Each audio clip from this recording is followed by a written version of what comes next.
welcome to Video Game Takeout. This week, we're going to take a look at TMNT for the Game Boy Advance. TMNT is a game based off a CG movie by the same name that came out about a year ago. Usually being a movie tie-in game pretty much spells certain disaster. It also doesn't help when the console version of the games are notorious for being bad. So I didn't have much hope when I started this game. But I liked the movie that it's based on, so I figured I'd give it a shot.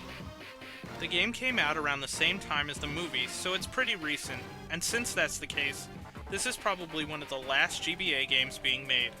Late cycle games can usually go one of two ways, really great or really awful. TMNT is leaning towards great, but it has some problems. The first big disappointment is that the game is single player only. This is a big bummer because I was really looking forward to a two-player Turtles game like back in the day. It's a big thing to be missing, but I decided to play on anyway. So the game starts with some stills from the movie and a bit of story. Nothing too exciting. I wade my way through the text and finally the game starts. You don't get to pick your turtle at the start of the game, which is kinda lame, but you do get to pick for most of the levels, so I guess it's not that bad. The game is a side-scrolling beat-em-up in the vein of Final Fight or the Turtles games from the arcade. It actually has pretty cool graphics, and I really like the art style. It's like the movie, but more 2D and comic book looking.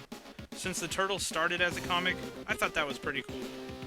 When you kill an enemy, they drop money that bounces on the ground like in River City Ransom, and you can spend this money at different shops between the levels. The game is pretty deep for a beat-em-up.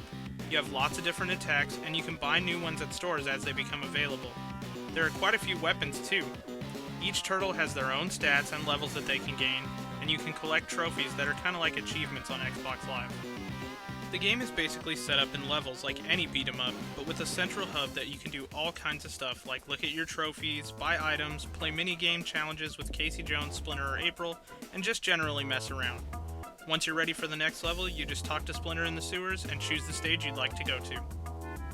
For a licensed game, this is about as good as it gets. I would say it's as good as the old Turtles games, if not for the missing multiplayer. Still, the game is really polished, and it has fun and interesting combat and graphics. The sound effects are great, but the music is kind of forgettable. It does the job, but you're not going to be humming it in the car or anything. The only other problem is that this game is pretty short. I kind of expect this from a beat-em-up game, and I'm not sure it would really be good to make it any longer, but the game only takes about 3 hours to beat. To be fair though, you could probably beat Turtles in Time in about the same amount of time, or really almost any beat-em-up for that matter. As an overall package, this game is great. My only real complaint is the omission of the two-player option, and while that's a bummer, the game is still way above average. It's good to see a late GBA game make it out and really show what the GBA could do. It's also nice to see a 2D Turtles game that lives up to the great ones of the past. Well, that wraps up another week. Be sure to check out videogametakeout.com for all the past episodes and updates on a ton of great shows. Also, be sure to head over to riseapp.com and check out Slightly Damned, which is a comic made by Chu, the designer of the dragon art for my show. One last thing, if you're not already, please check out the subscription options on the website and subscribe so you can stay up to date on all the stuff on the site. I want to thank everybody for watching, and until next time, I'm Ben. Have a great week.